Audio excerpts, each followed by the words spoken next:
Bonsoir Salimata Daou. Avec vous, le contenu de la lettre. Monsieur le Président, au nom de nos gouvernements respectifs, nous vous adressons cette lettre pour dénoncer le soutien ouvert et assumé du gouvernement de la République d'Ukraine au terrorisme international, en particulier au Sahel. En effet, nous avons été désagréablement surpris par les propos subversifs de M. Andriy Youssof, porte-parole de l'agence ukrainienne de renseignement militaire, avouant l'implication de l'Ukraine dans l'attaque lâche, traître et barbare les 24, 25 et 26 juillet 2024 des groupes armés terroristes ayant causé la mort d'éléments des forces de défense et de sécurité maliennes à Tinzavaten au Mali, ainsi que des dégâts matériels importants. Ces déclarations ont été confirmées par M. Yuri Pivovarov, ambassadeur de l'Ukraine au Sénégal, qui a ouvertement et sans la moindre équivoque exprimé le soutien de son pays au terrorisme international, particulièrement au Sahel. Pire, ces hauts responsables ukrainiens ont publiquement annoncé d'autres résultats à venir. Ces affirmations, qui sont d'une extrême gravité, dépassent le cadre de l'ingérence étrangère, condamnable en soi.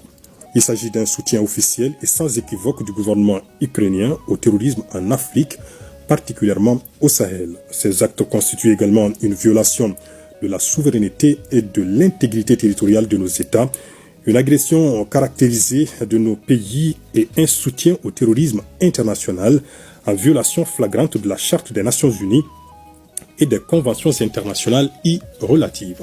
Par conséquent, nous condamnons fermement l'agression et l'apologie par les autorités ukrainiennes du terrorisme que rien ne saurait justifier. Nous appelons le Conseil de sécurité à prendre ses responsabilités face au choix délibéré de l'Ukraine de soutenir le terrorisme, fléau dont le rejet fait l'unanimité au plan international dans toutes ses formes et manifestations.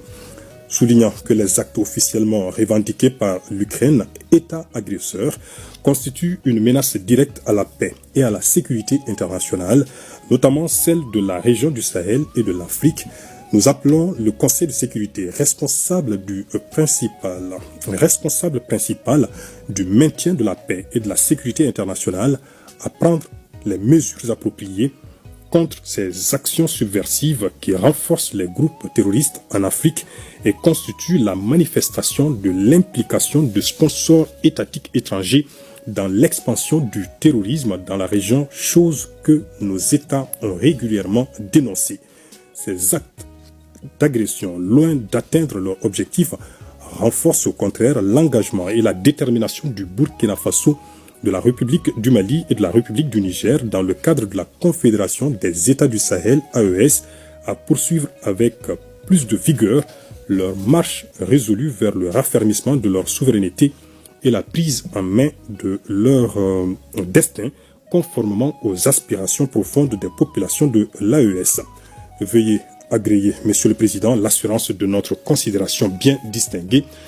Lettre adressée à son Excellence Monsieur Michael Imran Kanou, ambassadeur représentant permanent de la République de Sierra Leone auprès des Nations Unies, président du Conseil de sécurité, signé pour le Burkina Faso, Karamoko Jean-Marie Traoré, ministre des Affaires étrangères, de la coopération et des Burkinabés de l'extérieur, pour le Mali, Abdoulaye Diop, ministre des Affaires étrangères et de la coopération internationale, et pour le Niger, Bakary Yaw Sangaré, ministre des Affaires étrangères, de la coopération et des Nigériens de l'extérieur.